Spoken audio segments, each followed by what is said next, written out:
Hello, second year students. In the last class, I have talked about Jonathan Swift, whose essay The Spider and the Bee is prescribed in your syllabus. I have given you a brief bio note on Swift with an overview of the essay The Spider and the Bee. Before I start with the text, let me again remind you that this essay is an extract, or you can say an episode that occurs in his work, The Battle of the Books.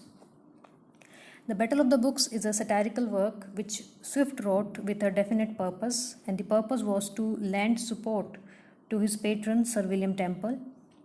Sir William Temple had taken part in a controversy between ancient and modern learning, and Sir Temple was supporting the ancients, and he claimed that they were superior in wisdom and learning to the modern authors. And Swift, in this work, imagines that a dispute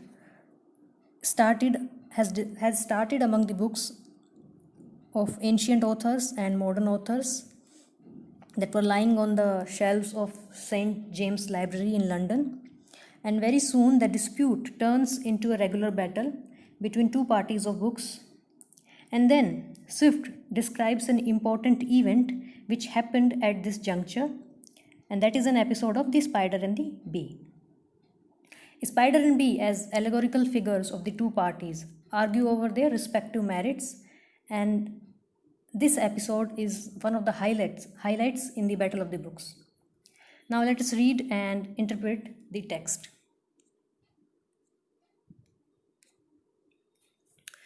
Things were at this crisis when a material accident fell out. Crisis here refers to the controversy, to the dispute that was going on between modern and ancient authors.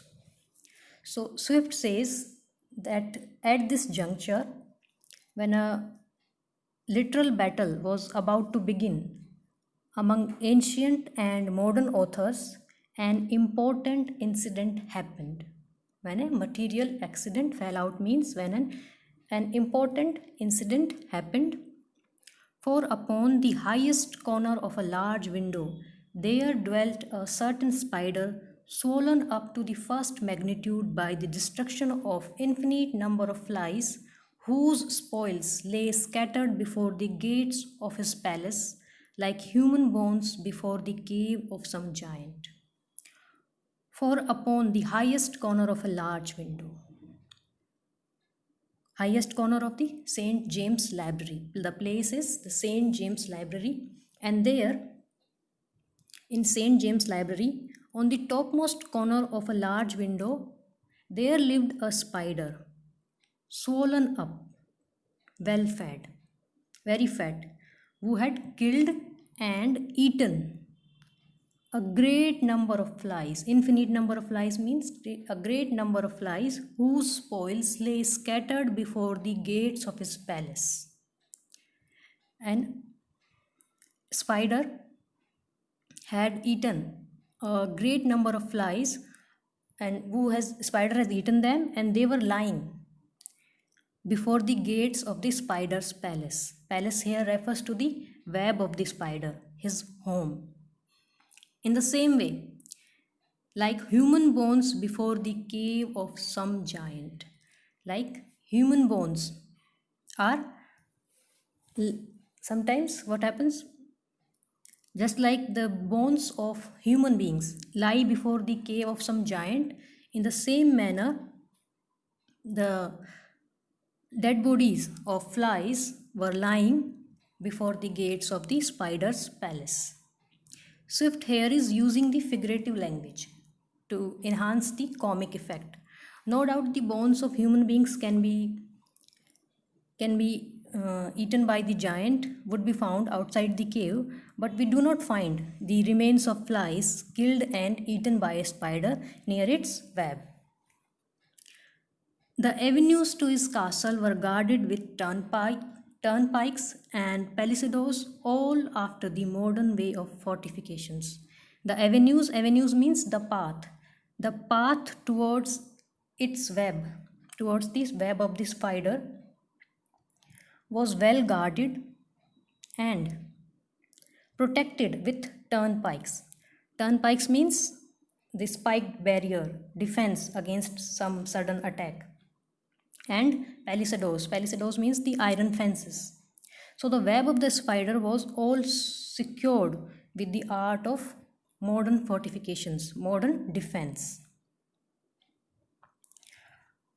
After you had passed several courts, you came to the center wherein you might behold the constable himself in his own lodgings. You all must have seen a web and its design, and it's like surrounded with several compartments with a center to it. And once you pass through these several sections, you come to the center, wherein you might behold the constable. Constable here refers to the spider. So once you pass through these several sections, you come to the center, and where you might come across the constable, spider, as a defender in his lodgings, in his abode. Now note how Swift is describing a simple web of spider with such words like having turnpikes, palisadoes, and calling a spider a constable. So this style of writing is known as mock epic style of writing, in which unimportant things are described in a heavy, dignified language to produce comic effect. In this mansion, he had for some time dwelt in peace and dignity. In this mansion, he had for some time dwelt in peace and plenty, without danger to his person by swallows from above, or to his palace by brooms from below.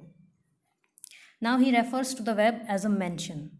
In this mansion of the spider, he says, in this mansion he lived there for some time peacefully and plenty. Plenty means prosperously, without any danger.